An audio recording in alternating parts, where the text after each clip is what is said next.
पहले हम लोग पृथ्वी के बारे में जानेंगे। किसके बारे में? पृथ्वी के। आप लोग को पता है पृथ्वी क्या है? कोई बताए? उपग्रह। कौन कहा उपग्रह? पृथ्वी क्या है? पृथ्वी क्या है? ग्रह है ना। और पृथ्वी का उपग्रह कौन है? चंद्रमा। बात समझ में? तानिया, कोई चीज बोलने से पहले थोड़ा सा क्या देना है? टाइम देना है। आप जानते हुए भी गलती करती है, क्यों? क्योंकि आप जल्दीबाजी में रहती हैं। आगे बात समझ में? इसको हम लोग कहते हैं ये नीला ग्रह है, हरा ग्रह है, यहाँ क्या है? जीवन। इतनी बात समझ में आ गई आप लोग का? लेकिन अभी तक आप लोगों ने यही जाना कि पृथ्वी क्या है? गोल है और उत्तरी ध्रुव और दक्षिणी ध्रुव में ये क्या है? सपाट। क्या कहते हैं? थोड़ा सा ये एक संतरे के तरह ये क्या है? इस तरह से पृथ्वी क्या है? सपाट है। यहाँ पे ध्रुवों पे ये क्या है? दबा हुआ है। आगे बात समझ में? ठीक है। तो पृथ्वी का जो ध्रुवों पे क्या है? ये दबा हुआ है। तो इस ध्रुवों को उठाते हुए और जहां से, और ये पोर्शन क्या है? उभरा हुआ है। इस पोर्शन को काटते हुए इसको क्या बना दिया है? गोल। इसको हम क्या बना दिए हैं? गोल। पृथ्वी ऊपर से अंतरिक्ष से देखने में ये गोल नहीं है। ध्रुवों पे उत्तरी और दक्षिणी ध्रुव पे क्या है? चिपटी है। तो हम एक एवरेज लाइन खींच लिए हैं, जहां इसका जो पूर्व पश्चिम जो उठा हुआ है उसको अंदर से, और जो दबा हुआ है उत्तर और दक्षिण ध्रुव, इसके ऊपर से लाइन खींच के इसको हम क्या कर दिए हैं? गोल। क्या कर दिए हैं? गोल। एवरेज लाइन खींच। पता है कल्पना में, किसमें? कल्पना में। और इसीलिए इसको हम कहते हैं जियोड। पृथ्वी का आकार कैसा है? जियोड, यानी भूभाग है। क्या है? भूभाग। आ गई बात समझ में? पृथ्वी का आकार गोल नहीं है। इंग्लिश में इसको जियोड कहते हैं और हिंदी में क्या कहते हैं? आगे बात समझ में? क्योंकि पृथ्वी के ऊपर आप लोग को पता है कि पर्वत, पहाड़, पठार, समुद्र, मतलब ऊंचाई, गहराई, मैदानी भाग सब कुछ है। तो इसीलिए इसको हम कहते हैं जियोड। इंग्लिश में पृथ्वी का आकार कैसा है? इसका शेप कैसा है? जियोड। जैसे आप लोग पढ़ते हैं ना, इसको हम ट्रायंगल से क्या कहते हैं? ट्रायंगल। तो इसी तरह से पृथ्वी का शेप क्या है? जियोड। और इसका आकार क्या है? इतनी बात समझ में आ गई।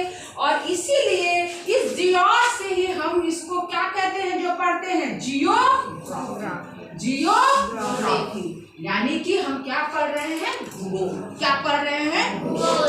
इतनी बात समझ में आ गई कि पृथ्वी का आकार कैसा है? जोर से बोलिए, क्या है? और हिंदी में इसको क्या कहते हैं? हिंदी में क्या कहते हैं? इतनी बात समझ में आ गई। अब हम लोग जब पृथ्वी को जान गए तो अब हम लोग जानेंगे कि ग्लोब किसे कहते हैं। ग्लोब किसे कहते हैं? ये देखिए, ये क्या है? ग्लोब है। ये क्या है? ग्लोब। ग्लोब का मतलब जो अंतरिक्ष से जो पृथ्वी दिखाई देती है उसी का हम लोग क्या किए हैं? एक छोटा मॉडल बना है। क्योंकि पृथ्वी को तो यहाँ पे नहीं ला सकते, क्योंकि पृथ्वी पे हम हैं। तो पृथ्वी कैसा है ये दिखाने के लिए ये क्या बनाया गया है? एक छोटा सा मॉडल बनाया गया है जो देखने में कैसा है? पृथ्वी के जैसा है। इसीलिए इसको हम क्या कहते हैं? ग्लोब। यानी कि पृथ्वी का लघु वास्तविक प्रतिरूप को हम क्या कहते हैं? ग्लोब। क्या कहते हैं? ग्लोब। आगे बात समझ में? पृथ्वी क्या है? ग्रह है। पृथ्वी का वास्तविक लघु प्रतिरूप को हम क्या कहते हैं? ग्लोब। आगे बात समझ में? ग्लोब किसे कहते हैं? कोई दिक्कत? पृथ्वी का आकार कैसा है? पृथ्वी का आकार कैसा है? शेप कैसा है उसका? शेप कैसा है? Very good.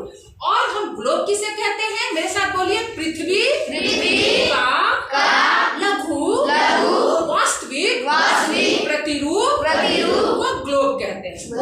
इतनी बात समझ में आ गई।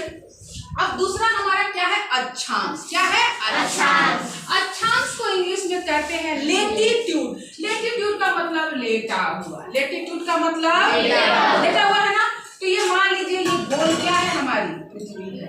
तो पृथ्वी पे जो ऐसे लेटे हुए जितनी भी रेखाएं खींची गई हैं, इसी को हम अक्षांश रेखा कहते हैं। लेकिन ये पृथ्वी पे खींची हुई नहीं है, ये ग्लोब पे क्या किया गया है? खींचा गया है।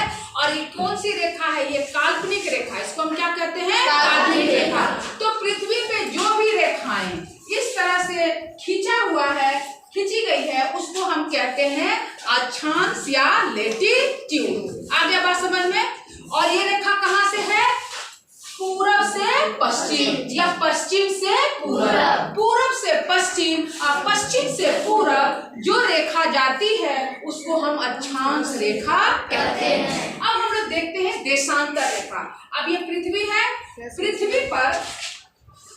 पृथ्वी पर जो रेखा इस तरह से खींची हुई है ऐसे, इसी को हम कहते हैं देशांतर रेखा यानी लॉन्गिट्यूड। लॉन्गी का मतलब लॉन्ग, लॉन्गी का मतलब लॉन्ग। तो ये इस तरह से खींचा हुआ ना, तो जो रेखा उत्तर से दक्षिण की ओर जाती है, जिसको खींची जाती है, उसको हम कहते हैं लॉन्गिट्यूड यानी देशांतर रेखा। समझ गए? ये काल्पनिक रेखा है, ऐसी कोई पृथ्वी पर रेखा खींची गई नहीं है। इतनी बात समझ में आ गया कि ग्लोब किसे कहते हैं, अक्षांश किसे कहते हैं, देशांतर किसे कहते हैं।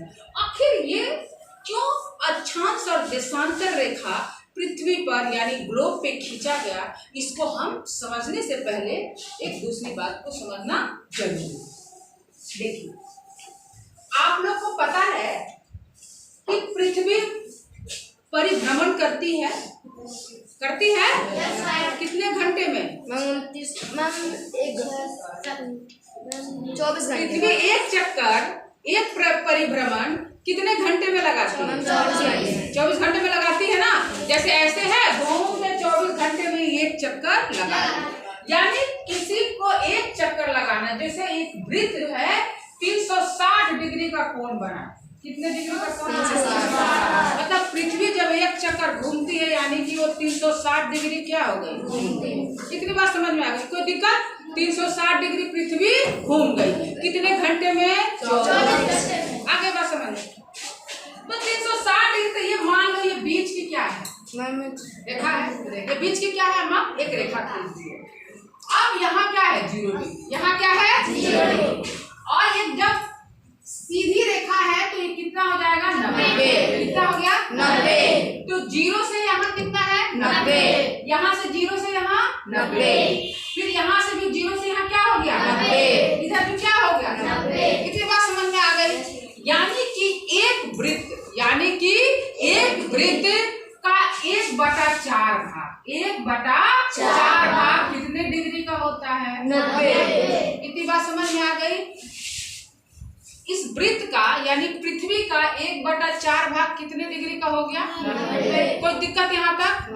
यहाँ तक कोई दिक्कत नहीं ना? कितनी बात समझ में आ गई? Yes ma'am. अब देखिए,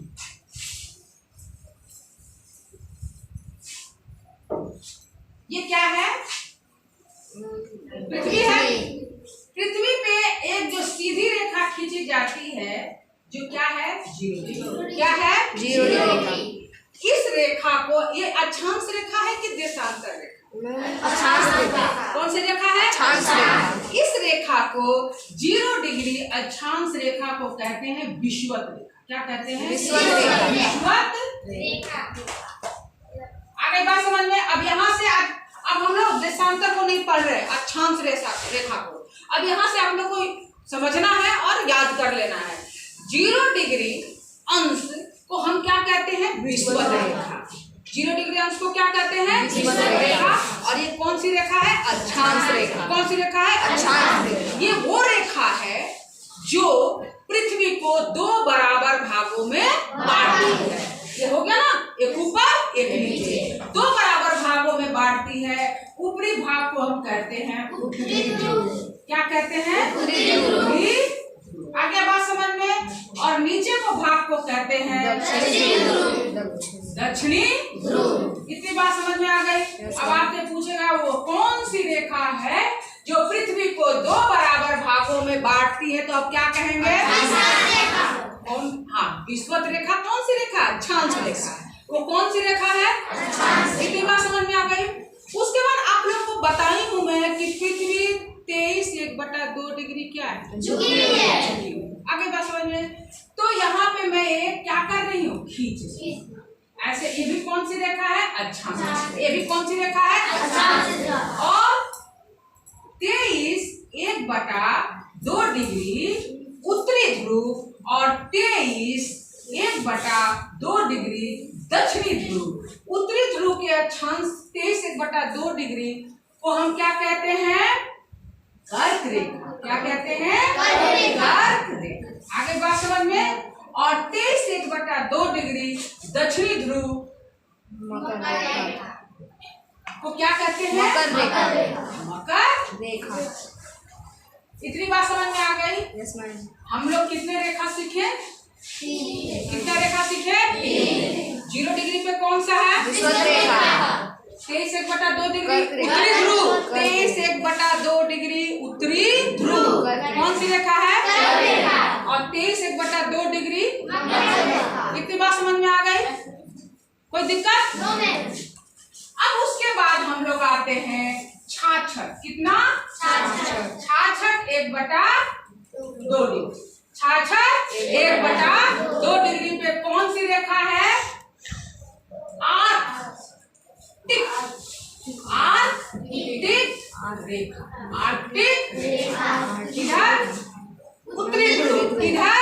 उत्तरी ध्रुव। ये है ना, ये हमारा क्या है? उत्तरी ध्रुव। और ये हमारा क्या है? दक्षिणी ध्रुव।